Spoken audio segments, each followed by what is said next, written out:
My brother didn't just steal our $8 million family fortune. He used a fake DNA test to erase me as my father's daughter. I'm an estate attorney. I've spent my entire adult life believing that documents don't lie, that signatures mean something, that if you do everything carefully and correctly, the system protects you. That belief died the same day my father did. The morning I returned to San Francisco, I went straight to our family home in Pacific Heights. I hadn't even dropped my suitcase at my apartment. I climbed the familiar stone steps, slid my key into the lock, and turned it without thinking. Nothing happened. I frowned and tried again. Still nothing. The lock didn't resist. It didn't jam. It just didn't recognize me anymore. I knocked. The door opened almost immediately. Marcus stood there in black, looking composed in a way that felt wrong. Too neat. Too calm, like this was a meeting he'd scheduled. "Alex," he said. "Why doesn't my key work?" I asked, holding it up. "Did you change the locks?" He leaned casually against the doorframe, blocking the hallway behind him. "You should have called before coming." "I did. You didn't answer." He smiled, slow and measured. "Things are different now." My stomach tightened. "Move, Marcus. I need to see Mom. She's resting. This is my house, too." Marcus's expression didn't change. Not anymore. The words landed harder than I expected. "What does that mean?" I asked.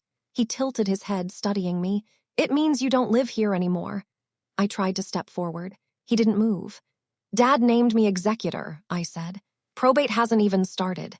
You can't just—" "Honestly," Marcus interrupted, lowering his voice, "you never really lived here anyway." I saw movement down the hall then, a figure in black, my mother. "Mom," I called. She stopped just out of sight. "Eleanor."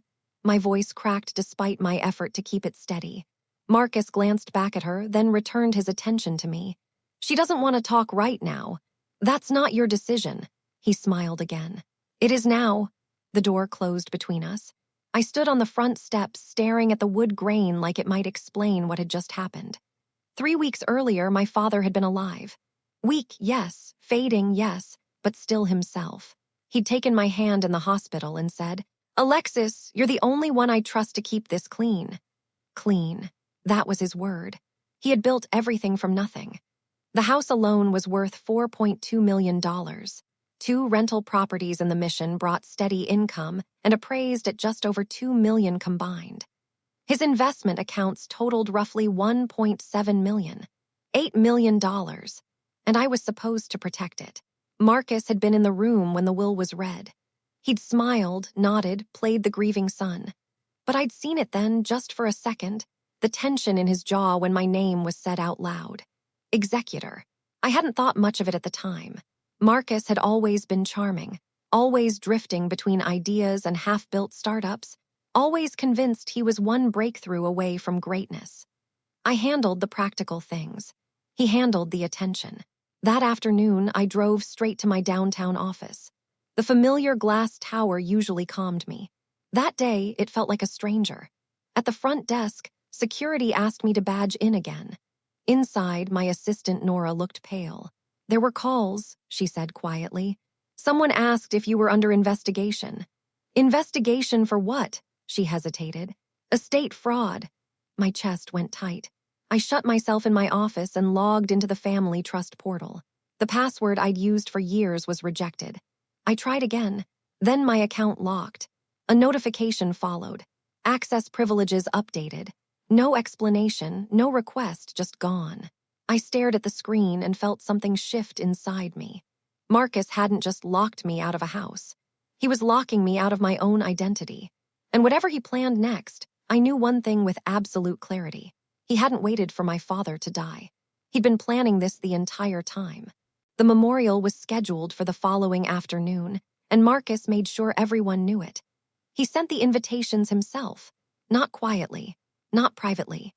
He framed it as a celebration of our father's life, a chance for family and friends to gather, to remember, to find closure. But the wording felt off to me, too deliberate, too polished, like a press release. By the time I arrived at the venue overlooking the bay, the room was already full. Glass walls, soft gray stone, the kind of place where grief felt curated and respectable. People I barely recognized hugged each other, whispering condolences that sounded rehearsed. I scanned the room instinctively for my mother. Eleanor sat in the front row, shoulders slumped, hands clenched in her lap. Marcus stood beside her, one hand resting on the back of her chair like a claim. She looked smaller than I remembered, older in a way grief accelerates. I walked toward her. "Mom!" She didn't look up right away. When she finally did, her eyes flicked over my face, searching, uncertain. "Alex," she said quietly. "We need to talk," I said. Alone, Marcus stepped in smoothly, as if he'd anticipated the moment. "After the service." "I'm her daughter," I said. "I don't need your permission." Eleanor shook her head, barely. "After," she repeated. That word felt final. The service began with photos of my father projected on a screen. Him smiling on the back patio. Him shaking hands at charity events. Him holding a glass of wine, proud, solid, dependable. I felt the ache of missing him twist in my chest. Then Marcus stood and walked toward the microphone. He didn't hesitate. He didn't falter. He looked like a man stepping into a role he'd practiced. "My father believed in family," Marcus began. "In legacy, in blood." The word hit the room like a stone dropped into water. "He also believed in truth," Marcus continued. "Even when that truth was painful." My heart started to pound. I stood up. "Marcus, stop." He raised a hand, gentle, calming. "Please, Alex, this isn't easy for any of us." He reached into his jacket and pulled out a document. A DNA report. A low murmur spread across the room, curiosity sharpening into something darker. "I know this is hard to hear," Marcus said, voice steady, "but recent testing confirmed that my sister is not biologically our father's child." The silence that followed was absolute. I felt heat rush to my face, then cold. "That's not true," I said. "It's a lie." Marcus turned the paper so others could see. "The science is clear. Dad wanted us to know. He was afraid Alex would manipulate the estate once probate started." Manipulate. I saw heads turn. I saw people look at me differently, like something had cracked. My mother made a small sound, halfway between a sob and a gasp. She covered her mouth and stared at me, eyes wide with confusion and pain. "Why didn't you tell me?" Eleanor whispered. "All these years, why didn't you tell me?" "Because there was nothing to tell," I said. "Because this isn't real." Marcus shook his head slowly. "Please don't do this here." I took the report from his hand. At first glance, it looked official, professional, convincing. But I lived in documents. I noticed what other people didn't. The lab logo was wrong, subtly distorted. The physician's signature line was blank. The report date didn't match the lab's reporting cycle. There was no chain of custody notation. "This report isn't authenticated," I said. "There's no doctor of record." Marcus smiled faintly. "That's lawyer talk." And the room accepted it. People murmured. Someone I'd known my entire life avoided my eyes. Another relative clutched the report like proof of a scandal they were eager to believe. Eleanor stood, unsteady, gripping Marcus's arm. I stepped toward her without thinking. "Mom, look at me," I said. "I am your daughter." She recoiled just slightly, but it felt enormous. "Are you?" she whispered. "Why didn't your father tell me?" Marcus guided her away, his hand firm on her elbow, his voice low and reassuring. "Let's go home." I watched them leave together. That night, the first anonymous email arrived at my firm. It accused me of hiding assets, of misrepresenting my relationship to the deceased, of exploiting my legal position. The language was sharp, precise. Someone had studied probate law. By morning, my reputation was bleeding out. I spread the DNA report across my desk again and stared at it until something clicked. The lab ID number. One digit too many. A formatting error no secure system would allow. This report hadn't gone through the lab's official pipeline. It had been created manually. And suddenly, this wasn't just betrayal. It was fraud. I stopped crying the moment I understood what Marcus had done. Grief is loud. Fraud is quiet. And once I recognized the difference, everything inside me sharpened. I locked my office door and started working the way I always had, methodical, relentless, unemotional. The DNA report sat in front of me like a bad forgery passed across a poker table. Convincing to amateurs, sloppy to professionals. I pulled up the testing company's public verification portal and entered the lab ID number. Invalid. I tried again, double-checking each digit. Still invalid. Accredited DNA labs don't mislabel reports. They don't forget doctors. They don't let documents float around without audit trails. Every test moves through a secure pipeline, stamped, logged, verified. This one hadn't, which meant someone inside the lab had generated it outside the system. I opened the company's staff directory, and that's when I saw the name. Tammy Lewis. Lab technician. The room went still around me. I'd met Tammy once before, months earlier. Marcus had brought her to a family dinner, introduced her as a friend. She'd smiled too hard, laughed at everything he said, watched me like she was measuring something. I remembered her now because she'd asked what I did for a living. When I'd told her I was an estate attorney, her smile had faltered for just a second. That second came roaring back. I ordered my own independent DNA test that afternoon. Top-tier lab, court-admissible, chain of custody airtight. I paid extra for expedited processing and documentation because I knew what was coming. Then I called a colleague across the hall, someone I trusted enough to hear me without judgment. I need to file an emergency petition to freeze an estate, I said. Today. On what grounds? Fraud, I replied. Conspiracy. And coercion of a vulnerable adult. Silence. Then, are you sure? I've never been more sure of anything. By evening, the petition was filed. The court granted a temporary freeze on all transfers pending review. Marcus wouldn't know until morning. That night, my mother didn't answer my calls. When she finally texted, it was one sentence. Please stop this. You're tearing the family apart. I stared at the screen until the words blurred. Marcus had positioned himself perfectly. Protector, truth-teller, savior. I was the disruptive force. The problem. The woman causing stress during mourning. He'd isolated her from me, and while she doubted me, he was moving. The next move came fast.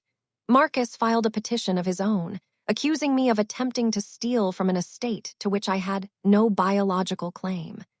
He asked the court to remove me as executor immediately. Attached was the fake DNA report. That was when I stopped playing defense. I drafted subpoenas, full lab access logs, email records, user activity reports tied to the exact timestamp on the DNA document. I sent them before Marcus's attorney could object. 2 days later, the independent DNA results came in. I didn't open them right away, because I already knew the truth. I'd lived it my entire life. I didn't need science to tell me who my father was. Marcus did. The lab logs arrived the following morning, and there it was. The report file had been generated from a workstation assigned to Tammy Lewis, not through the secure pipeline, not reviewed, not approved, created manually and exported as a PDF under her login. I leaned back in my chair and let out a breath I'd been holding since the memorial. He'd forged science, which meant I could destroy him with it. I filed an amended motion requesting a court-ordered, supervised DNA test for all parties, myself, Marcus, and a leaner, performed in the courtroom's presence. I attached the lab logs, the login records, the metadata. The judge granted the request. The hearing was set for the following week, and for the first time since my father died, Marcus looked nervous. Because whatever happened next wouldn't be decided by whispers or grief or manipulation. It would be decided under oath. The courtroom was colder than I expected. San Francisco Superior Court had a way of draining warmth from everything. Wood benches polished smooth by decades of anxious hands, fluorescent lights that made everyone look a little exposed.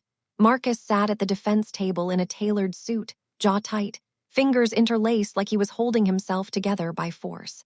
Tammy wasn't beside him. She sat 2 rows back, pale, eyes fixed on the floor. No smile this time. My mother sat behind me. Alina looked smaller than she ever had, wrapped in a gray coat despite the heat being on. She hadn't spoken to me in days. When I glanced back, she looked away. Judge Harrison Cole entered without ceremony. He didn't smile. He didn't waste time. He looked like a man who'd already decided he didn't like what he was about to hear. We started with Marcus's testimony. He spoke confidently, repeating the same story he'd sold at the memorial. Concern for the truth, fear of manipulation, duty to protect the estate. He insisted the DNA report had come directly from the lab. Did you request this test? The judge asked. Yes, Marcus said, through proper channels. I stood when it was my turn. Your Honor, I said, calm, steady. I'd like to submit the lab access logs and metadata associated with the DNA report my brother submitted. The courtroom screens lit up. File creation timestamp, user ID, workstation number, Tammy Lewis, Marcus froze. Dr. Lisa Rodriguez took the stand next. She was precise, controlled, unimpressed by theatrics. She explained how accredited labs functioned. Secure pipelines, mandatory physician oversight, immutable audit trails. This report, she said, holding up the document Marcus had weaponized, never entered our official system. It was created manually from a technician workstation and exported without review. The judge's eyes cut to Tammy. Miss Lewis, he said, did you generate this report? Tammy's voice shook. Marcus asked me to. He said it was temporary, just to scare her. The room inhaled sharply. Then came the court-ordered DNA results. Judge Cole held both reports up at once. The independent test confirms Alexis Chen is the biological daughter of both parents, he said. I felt my chest loosen for the first time in weeks. And, he continued, Marcus Chen is not biologically related to the decedent. The silence was deafening. My mother made a sound like something breaking. Marcus stood abruptly. That's impossible. Judge Cole's voice hardened. Sit down. Alina began to cry openly, shoulders shaking. She looked at Marcus like she'd never seen him before. In one hearing, everything reversed. The judge voided every transfer, restored the full $8 million estate to me as legal heir and executor. He referred Marcus and Tammy for criminal fraud and conspiracy charges without hesitation. This court does not tolerate fabricated science, he said, eyes locked on Marcus, or sons who attempt to erase siblings for profit. Outside the courtroom, investors walked away from Marcus's startup before the ink dried. His accounts were frozen. His apartment was empty within weeks.